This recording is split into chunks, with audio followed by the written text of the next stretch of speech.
Welcome to the Anxious Child Podcast, the podcast that helps you best work with anxious kids and teens. Now, here's your host, Stephen Quinlan. Hey everybody, we've got a real treat for you on the show today. I'm happy to announce that we have Angela Hanscom. Angie is a pediatric occupational therapist and the founder of Timbernook, which is an award-winning nature-based program that has gained international popularity. She has a master's degree in occupational therapy, and her undergraduate is in kinesiology, which is the study of movement. Angie's also written a book called Balanced and Barefoot: How Unrestricted Outdoor Play Makes for Strong, Confident, and Capable Children. She was recently awarded a Hometown Hero Award by Glamour magazine for her innovative work with Timbernook.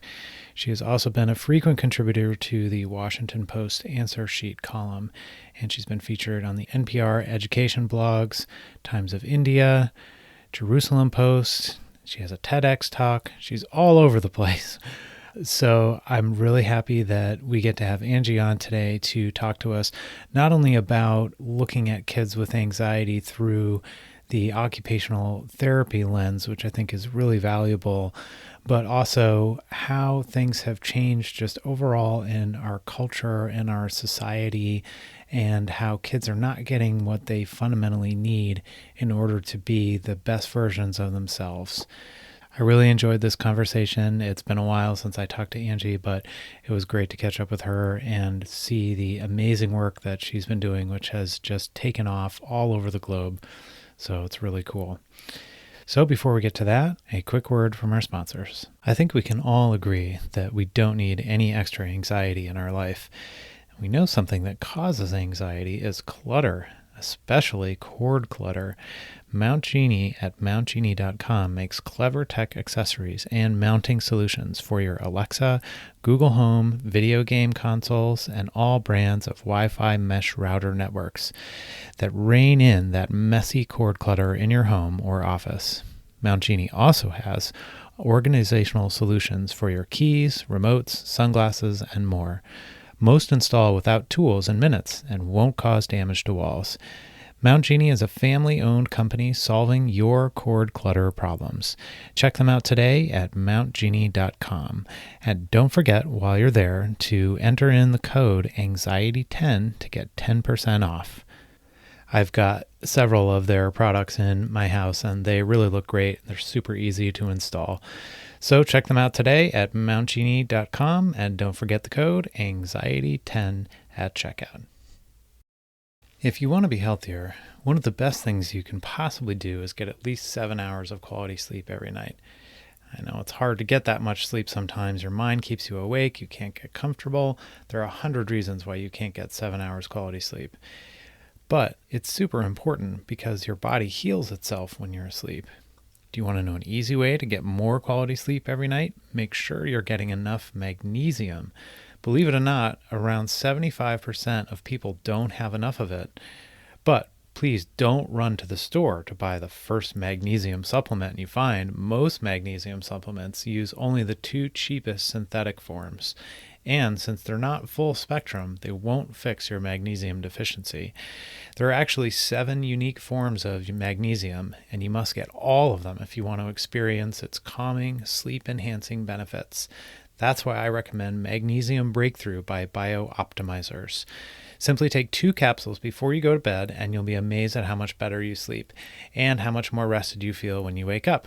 For an exclusive offer from my listeners, go to that's MAG, breakthrough.com/anxiety and use the code anxiety10 during checkout to save 10%. Okay, now that we've got our homework out of the way, we're allowed to go outside, take off our shoes, get back to nature, and learn all about Timbernook. Here is Angela Hanscom. Enjoy.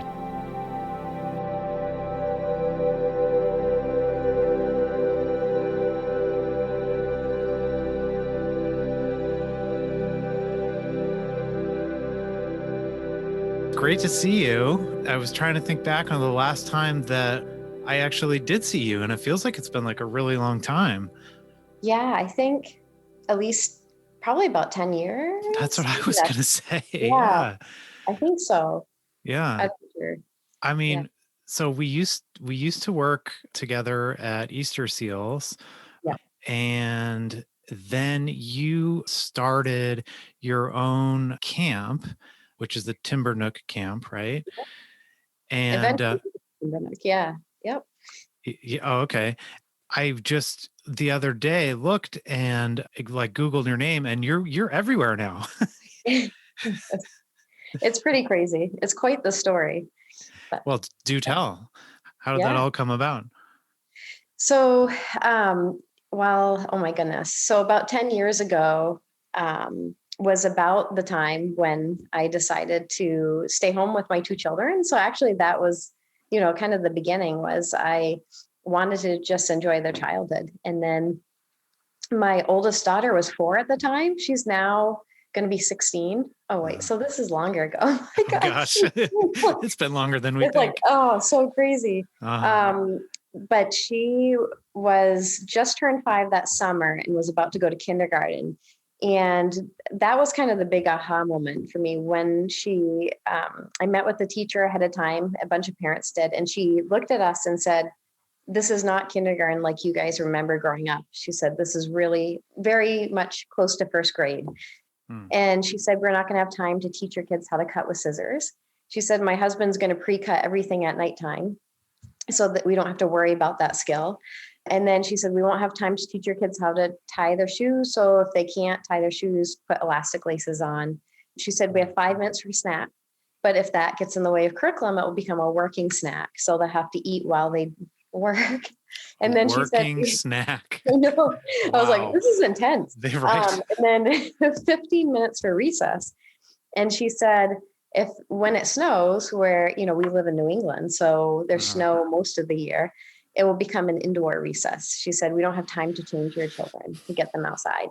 So this whole theme of there's no time for these developmental skills really struck me as an occupational therapist, that works on development. So I was like, this does not feel right. And so she ended up, I wanted to give it a chance. And what happened was my daughter came home about a month into the program and said, "I hate school," because they were also pushing reading. And she was really young. She was just turned 5 that summer. So, and she started getting pulled out for extra reading services. So that was when I ended up pulling her out and homeschooling for a couple of years. And I learned about Finland, what they're doing over there, and how the kids are in the river dissecting fish to learn about ecology. And, their math scores are way higher. And it's much more laid back, but they're academically doing better. They don't start till age 7. And then they graduate earlier. They have PE it's like 2 hours of cross country skiing. They're barefoot. It's super laid back.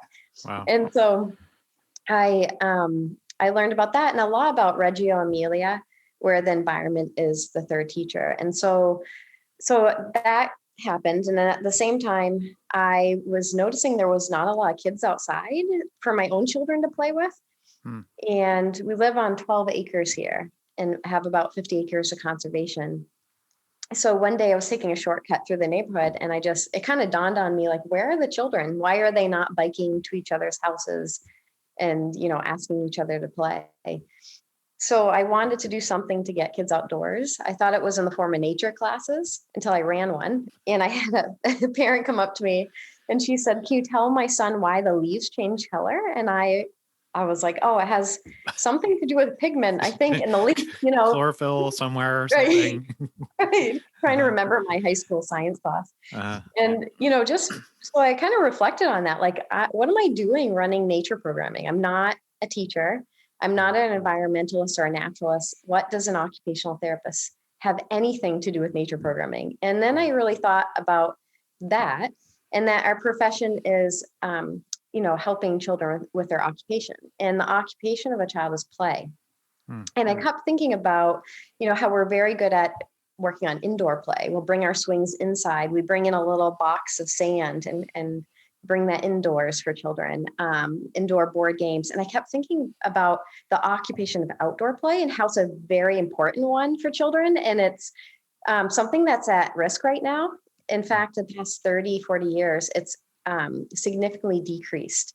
And so really what happened over the course of many years was that became my mission, was to bring back the occupation of outdoor play and to enrich that experience for children. And when I kept comparing what I saw out in the woods to what I saw in the classroom and even the clinic setting, I realized that's where meaningful occupation for children can happen. And we can work on things out there that you can't replicate in a clinic setting.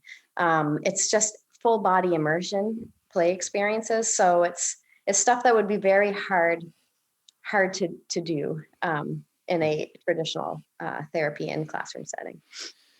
So it's such an interesting story, and the way that you're able to bring together those seemingly disparate fields of, occupational therapy and nature.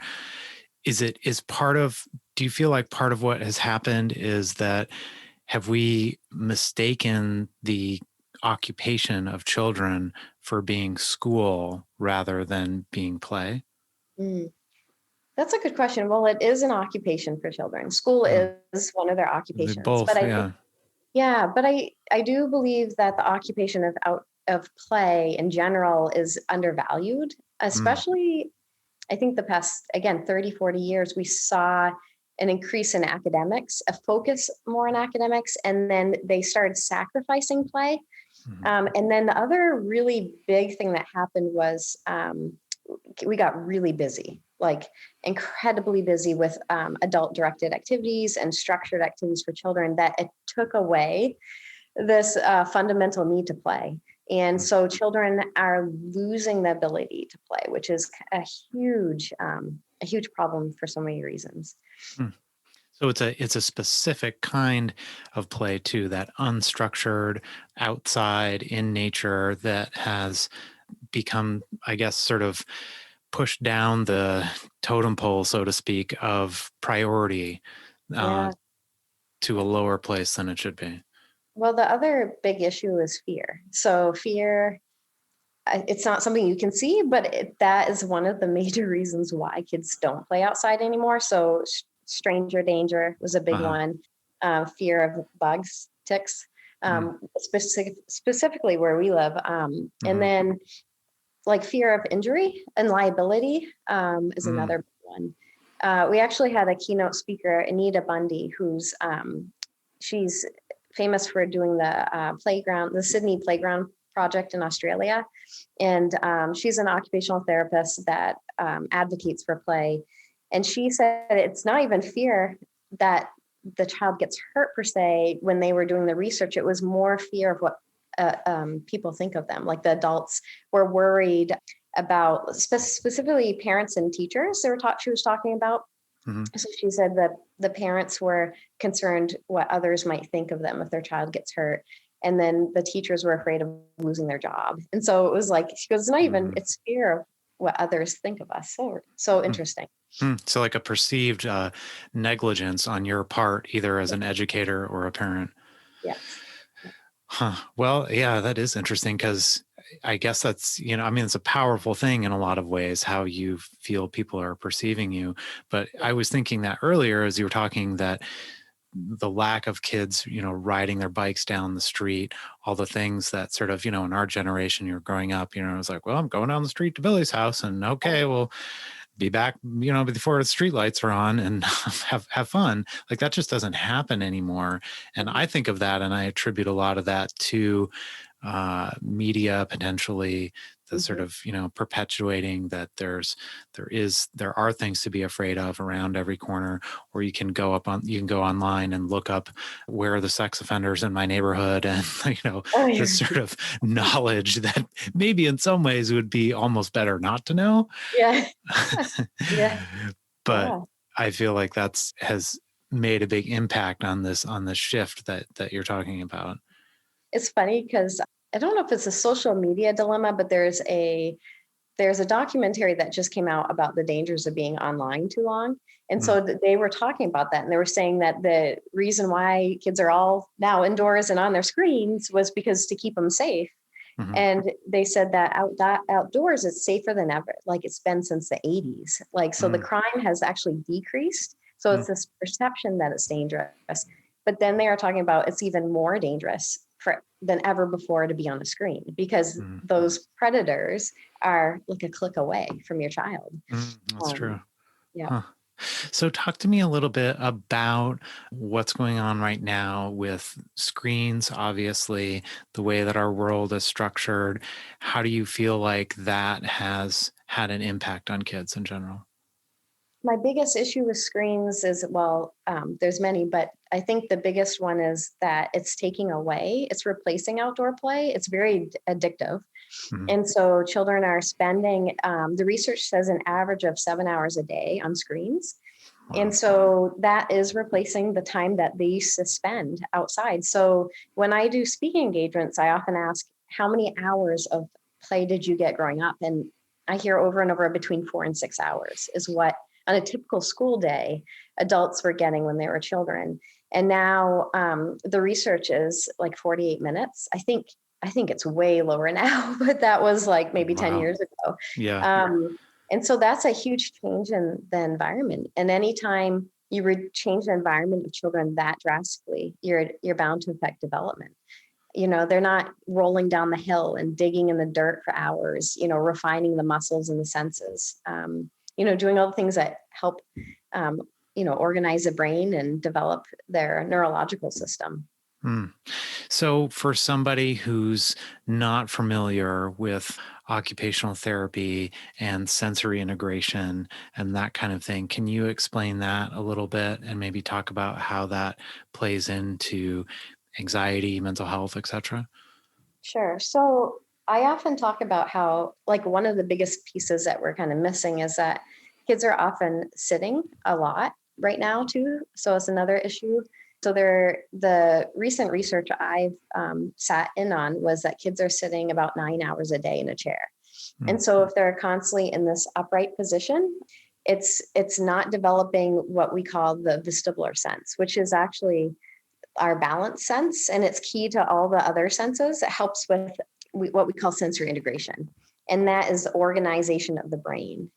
To lay the foundation for learning. So, and the way that we develop that is we need to move in rapid ways. So we want kids rolling down the hill. We want them spinning in circles till they get dizzy and then, you know, do it again. We want them to climb trees and basically move in ways that make adults gasp, I guess is the best way to say it. But we want them to move in more extreme ways. And what that does is it moves the fluid back and forth in the inner ear, stimulates those hair cells, and that develops your vestibular sense. So the problem is if we're constantly keeping them in an upright position, what can happen is the fluid in there can thicken.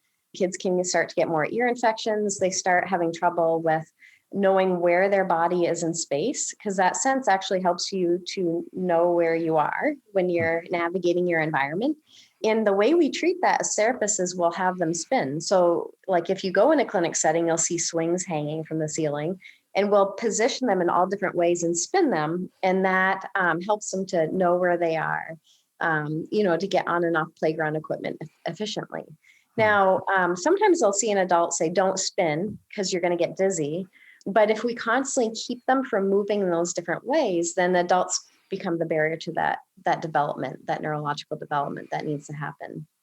I think I remember seeing you say, and maybe it was on your TED Talk, that a lot of the merry-go-rounds are taken out of playgrounds. Like you don't see those anymore. And I hadn't thought of that, but it's true. They're just not around. Yeah, we deemed them unsafe, but it's funny because the merry-go-rounds actually help create what we call a centrifugal force in the inner ear. So it bends the hair cells in one direction. It reminds me of the ride where you stick to the oh yeah, the wall and the floor comes out. Yeah. Yeah. So it's one of the most powerful vestibular inputs we can give a child. And if you look in our OT books, that works on grounding and attention, sustained attention. And I thought about one day, that's the merry-go-round. You know, you're holding on for dear life. You're on the outside, so you're not spinning per se on your own axis, but you're on the outside spinning around the axis. And that's what creates that centrifugal force. But because kids might fall and get hurt, we took them away. But it's, again, one of the most powerful vestibular inputs we can give a child. So how does all of that add up to being able, I know there's a lot of talk in occupational therapy and in general somewhat around regulation and being, integrated in terms of your sensory experience. How does that relate to somebody who, a child or a teenager even, who might be feeling really afraid or anxious or potentially overwhelmed by, I guess, what they're receiving in terms of their sensory input? That's a good question. Well, first of all, that movement, like having ample opportunities to move throughout the day like that, is what actually helps regulate a child. So it helps them to regulate their emotions, but also activity level. So if a child, we always say they're off the wall, they just need enough movement opportunities for that to naturally regulate back down again. It's one reason why like 20-minute recess sessions don't work, because when you first get a child moving, their activity level actually goes up first before it can regulate and come back down. So it takes a good 45 minutes to an hour before they're ready to pay attention in school. So one key thing is that they're getting enough of that time. I think that's why I'm not a huge fan of like Go Noodle or like quick movement breaks, because sometimes for some kids it can dysregulate them and they just can't get back down with any assistance. And the other, in like just 15-minute recess sessions, I think they need longer in order to regulate, but also to dive deep into play schemes, to be able to, and that's another topic, I know, but it relates to all of this, Yeah. So, to be able to figure out, who am I going to play with? What am I going to play? And then to dive into that play scheme with other children. And, we're really pushing social emotional learning and, social skills, but they have to practice it through play. We can't just role play it. They have to experience it in a real meaningful setting. And then the other thing I think that's really important is choice. So true play is a choice. When it's adult directed and it becomes an activity, that's not play. So children with anxiety do really well, I feel like, in a setting like Timbernook, because everything's a choice. Otherwise, it's not really play. So everything is staged out there to invite them to play, but they decide, they lead the play, they decide who they're going to play with, what they're going to do, they decide the rules. And so we see a lot of children with, selective mutism and just generalized anxiety disorders, or even just sensory issues in general, because there's often anxiety tied to that, do well at Timbernook because everything's a choice. There's less transitions. There's no pressure. And so that takes a huge burden off their shoulders. That in fact, the other children will inspire they're part of the environment. So the other children will inspire those kids to try things that maybe they wouldn't try in a typical setting. It's interesting. It makes me think of control and how that relates a lot of times to kids who are anxious in, whatever way that they're anxious or what they're anxious about. A lot of it will come back to that idea of that they don't feel as though they are in control of their setting or what's happening or just their life kind of in general. So it sounds like a lot of what you're saying is just like giving that back to them so that, and then that naturally just kind of brings it down a little bit for them. Yeah. I have a great example of that. We had a little boy come one time to Timbernook, and he knew we were going to the giant mud puddles here. And so he doesn't like that sensory experience. So he said, I will go to those giant mud puddles, but I'm not taking my shoes off. And he had these plastic welly boots, which are, Yeah. So we went, and I said, sure, that's fine. So we went down, and the kids were catching frogs, which he was like beyond excited about. So he started shaking by the mud puddle, and he got so excited that he went right in, and the mud went in his boots, and he had socks in there, which feels gross, right? So he comes right back out and says, can I take these off? I said, sure. So he took them off, and he took his socks off, went back in barefoot and caught the frogs. So that play trumped his fear. The other interesting thing is if I had said, no, I think you should try to take your shoes off, that could have been a control thing with him. So the other thing we never do is we never even suggest they take their shoes off. We never suggest that they climb a tree. Again, it's all the environment inspires them and they have a choice. So now that child started going barefoot camping because that was a real environment. And in different settings, he had been working in a therapy clinic for 2 years, unsuccessful going barefoot. But in this environment that was real, there was that generalization of skill. It's almost like they know what they need, like they naturally gravitate towards that, right? They know that they need this unstructured play. They know that they need to be out squishing their toes in the mud and running around in nature. And I guess, back to the control theme, that possibly we as parents or even as therapists out of a good-natured place are trying to restrict that because of the fear that you mentioned earlier. So how do you mentioned that we want the kids to be engaging in these activities that make the parents gasp, right? So I can pretty well imagine what that is in some ways. But what I'm wondering is, how do you help the parents manage that? Like, is there something that you say to them that allows them to say, okay, I'm just going to hold on to my own stuff here and let Junior just go for it?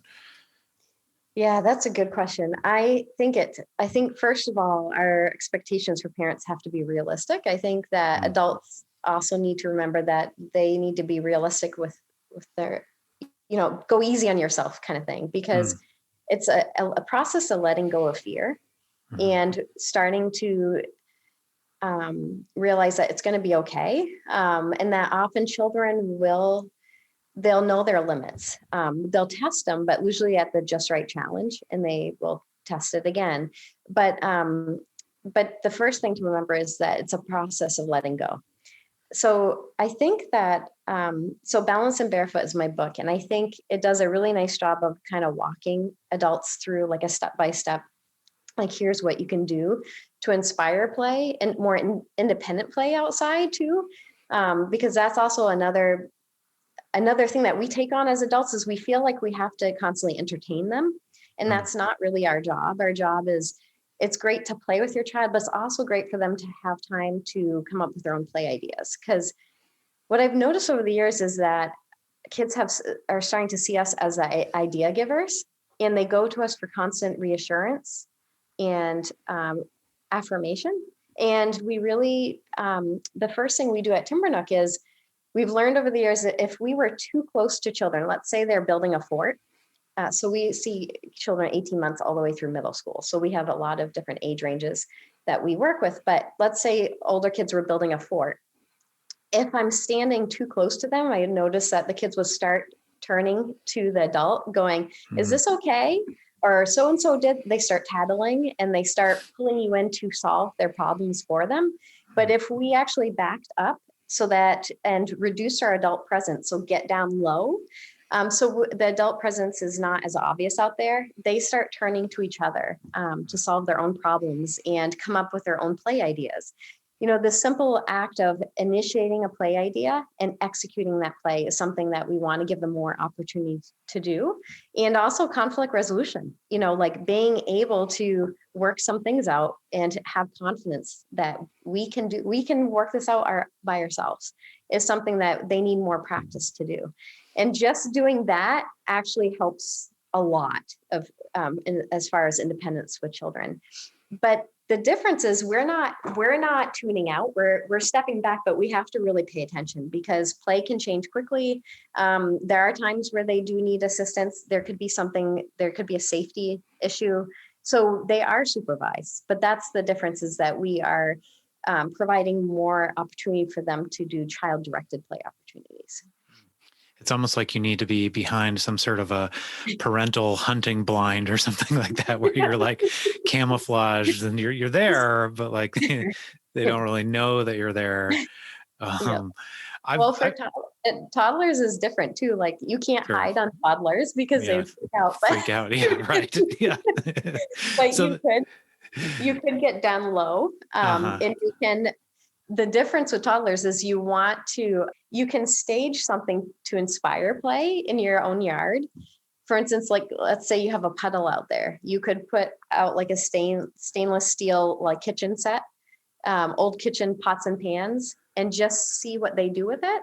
But instead of pointing everything out, because we tend to interrupt the play a lot, and is just really make a kind of take on the observational role more. Just see what they do. Yeah, there's so much room for them to come up with their own thing, as opposed, and I think it's surprising if you give them that chance. Their minds are so different than ours in terms of rigidity. You play with this, do this, don't do that. As adults, we get really good at putting things in boxes, and kids are amazing at taking everything out of that box and making it something completely different that you never would have thought of. So that's great. You give them that chance.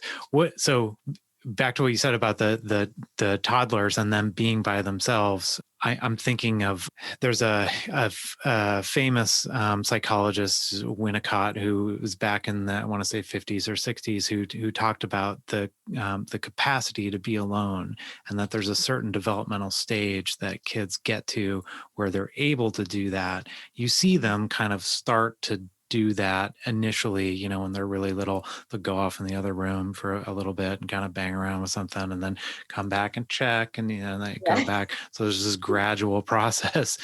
At what point do you feel like, is there a general age range where you start to see that shift, that you might be able to disappear behind your little parental bunker and watch for a little while? Well, I don't know the magic age. I think it might vary a little bit for children, but Sure, yeah.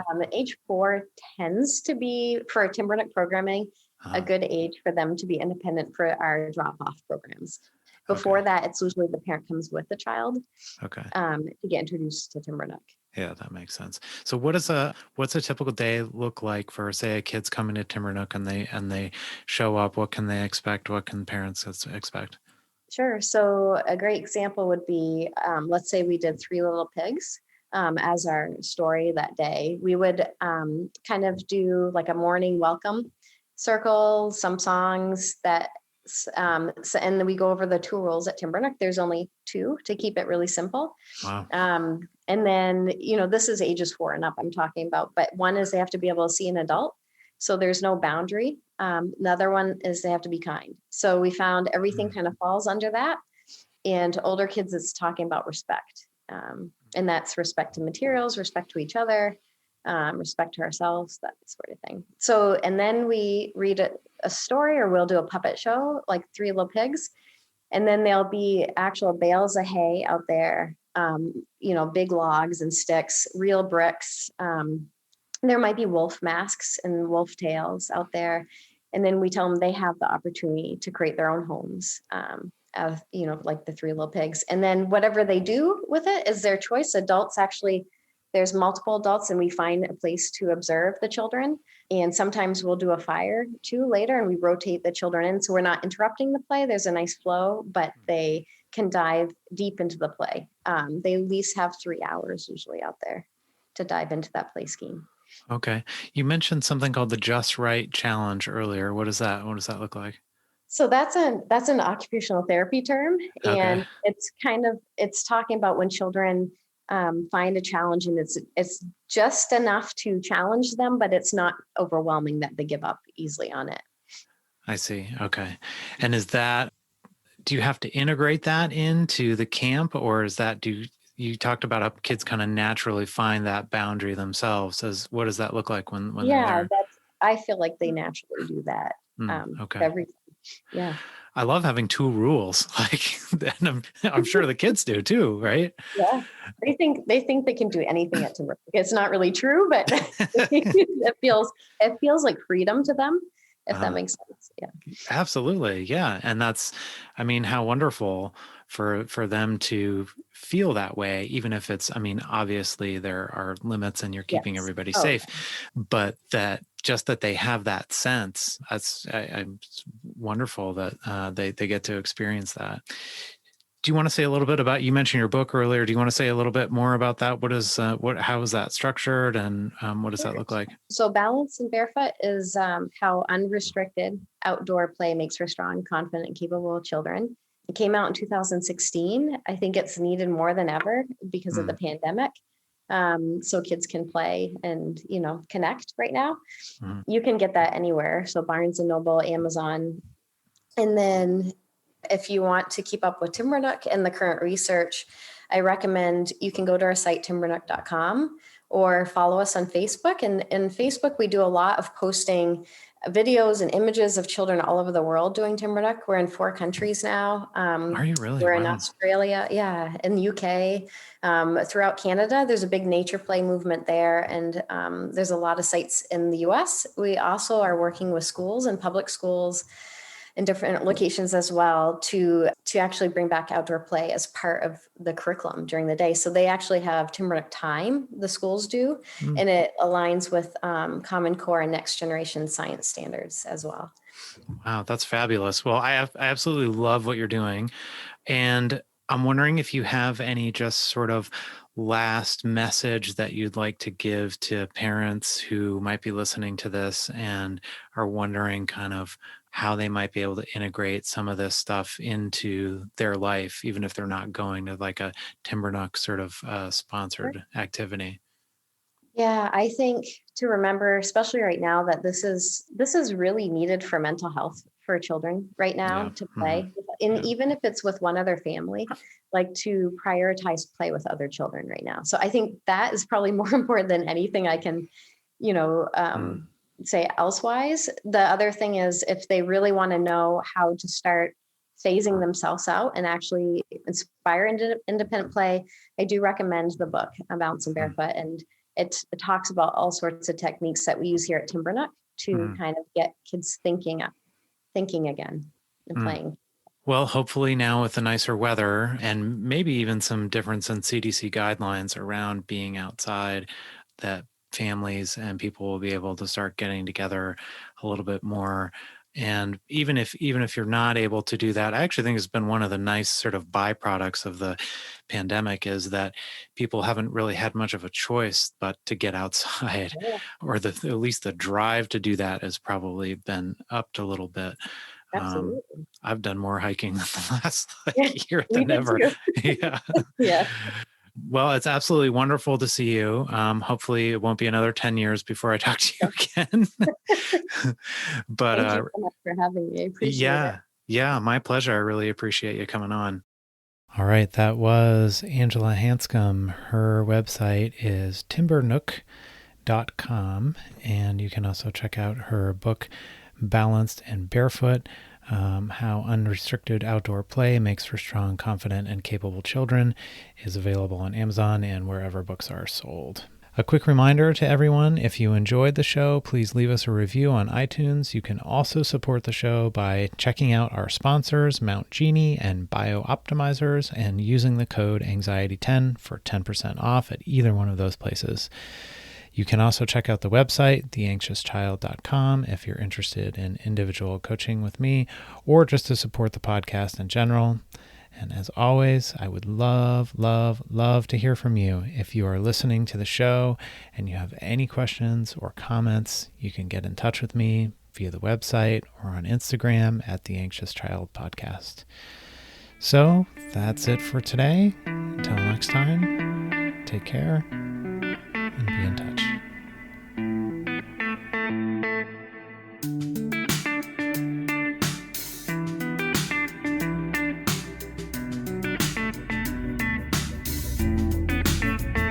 This podcast is not intended as medical or psychological treatment. In no way should it replace treatment from a mental health professional.